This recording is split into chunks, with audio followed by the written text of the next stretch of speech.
Here is Justin Lim, question 1. First off, let us ask ourselves, why did Aguinaldo trust Dewey in his words? This is because Aguinaldo thought of Dewey as the savior of the Philippines, having defeated the Spanish in the mock battle of Manila Bay, and him saying to Aguinaldo that the Americans have come to liberate the Philippines.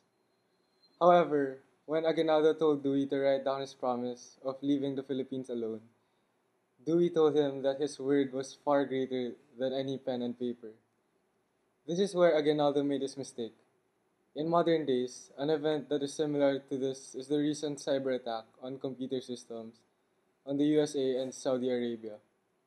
This attack then bred to the distrust of American to Iran, especially the Iranian government, as a result of a cyber war was launched between USA and Iran, all because of a single mistrust between the two.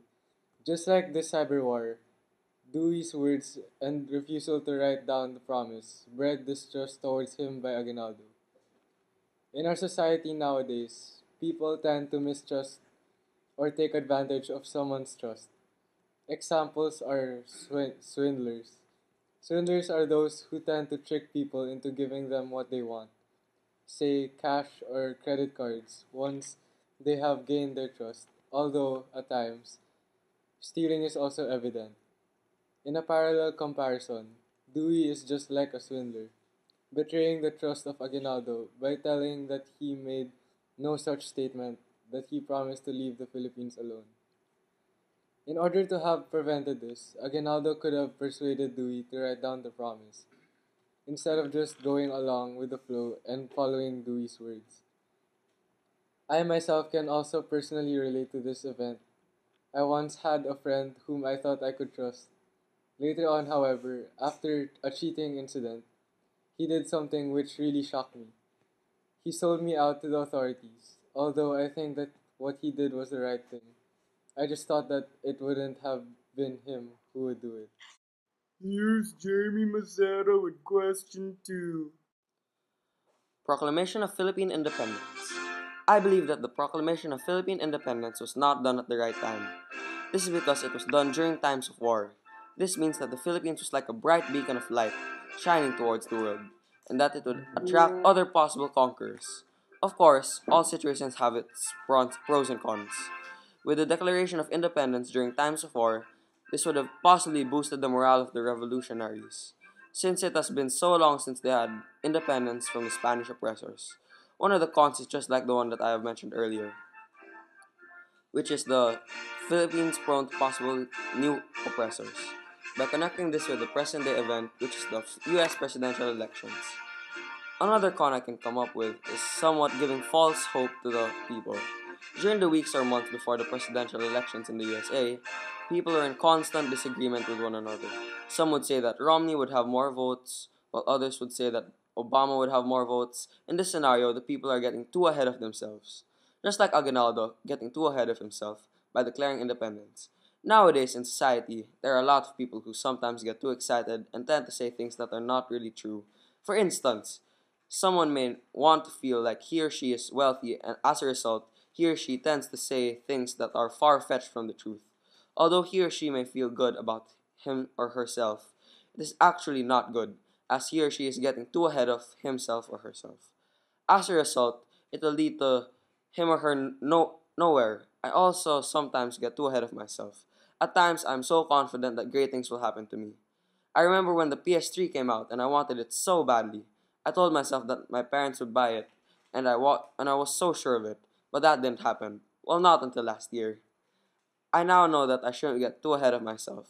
I should learn to wait and be patient. For being impatient brings nothing good to me. This is what the Proclamation of Independence is trying to tell us. To always be patient and to not get too ahead of ourselves. Now to Arman Burias with question 3. The Malolos Congress was established in the middle of wartime.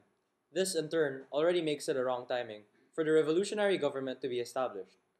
When doing something, we must always make sure we can stand up for it. This was something that the revolutionary could not do, since it was wartime and its priorities became divided between good governing and winning the war. At present times, one of the countries in the world namely Greece, is now experiencing financial difficulties and has had to incur debts in order for them to support themselves. This happened because of their overspending and their extravagant lifestyles. They were doing something that they could barely stand for. Eventually, after years of overspending, things then started to spiral out of control to them. Why am I saying this? It's because this event is similar to the Malolos Congress formation, since the revolutionaries were not even prepared for governing themselves, and yet they were already acting like they could. Not that, not only that, they were also distracted by the war, and as a result, were not able to govern themselves efficiently. In our society now, a lot of people, including myself, tend to want to buy more materials than can be afforded. Designer clothes, shoes, and accessories are all objects that most people desire. However, if we desire these too much and we buy them with us barely able to support our spending, then we will end up just like Greece. This message is also parallel to the Malolos Congress.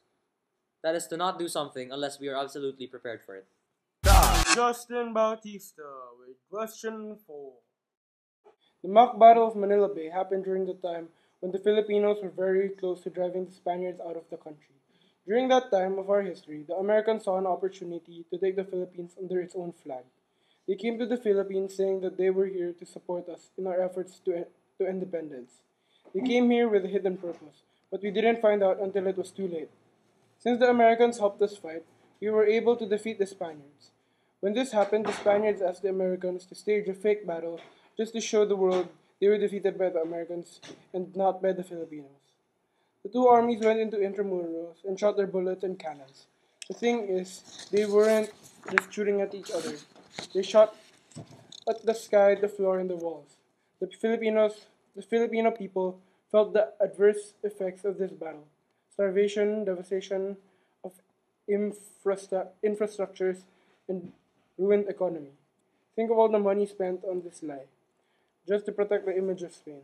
According to Dr. Floro Quibuyan, in his book Nation Aborted, 1898 was the turning point of Philippine history.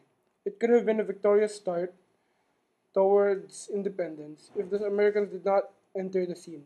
If the Filipinos really wanted independence, Emilio Aguinaldo should have asked Commander Dewey to sign a contract saying that the U.S. Army would leave the country as soon as the Spaniards left. Or maybe, right from the moment that the Americans showed interest to handle the situation of the land, the Philippine leaders could have had vehemently refused to accept any help coming from them, stand their ground, and fought the Spaniards until their last breath without compromising themselves and the country's freedom. Connecting to the present state of the Philippines, you can say that the Americans' occupation had adverse impact in our development as a nation. The mock battle prolonged the agony of our country because after 300 years of suffering from Spanish oppression, our political and social-cultural dimensions are highly influenced by the Americans. Until now, as we speak, we suffer from colonial mentality. We cannot be too trusting when it comes to with our relationship with the U.S. For instance, we cannot let them meddle with the territorial disputes we are currently facing because it might compromise our relationship with China. Marco Ocampo Tan with question 5. The Philippine American War started with the firing of gunshots by Private William Grayson and his companions to some Filipino soldiers as a result of miscommunication. Afterwards, things then started to spiral out of control, resulting into the many tragic casualties between two sides. I believe that this can be related to a present day event, which is the polluting of our planet and the damaging of our planet with the plastic waste. I believe that some, if not all of us, do not know the effects of these plastic waste to our planet, and therefore, we are still not able to face the consequences of our actions. I can say that the Filipinos made the wrong choice of entering into war with the Americans because they were still not able to face the consequences of their actions. And as a result, it led to the many deaths of innocent people and soldiers on both sides. Now, after the declaration of war by Arthur MacArthur, Emilio Aguinaldo immediately attempted to escape the Americans. I believe this was a wrong move made by Aguinaldo. S- Uh, Now in this society, there are lots of people who tend to run away from their problems. Some of which are those who have large problems and They do nothing to resolve these. Rather, they just take drugs, drink alcohol, or smoke, or intake dangerous substances just to make the pain go away. I believe that this is not the way it should be done. I believe that we should face our problems and be ready to accept the consequences of whatever our actions bring onto us. This also happened to me before. I also tend to run away from my problems. I usually do this when I get low grades. And again, I believe that this is not what should be done. One thing I can do to solve this problem is to study harder instead of just blaming people around me. So, yes, I believe that the Filipinos made the wrong move into entering war with the Americans, and I believe that Aguinaldo could have done something, perhaps talked to the Americans in order to strengthen the Filipino American relationships and ultimately prevent the deaths and casualties of many from both sides.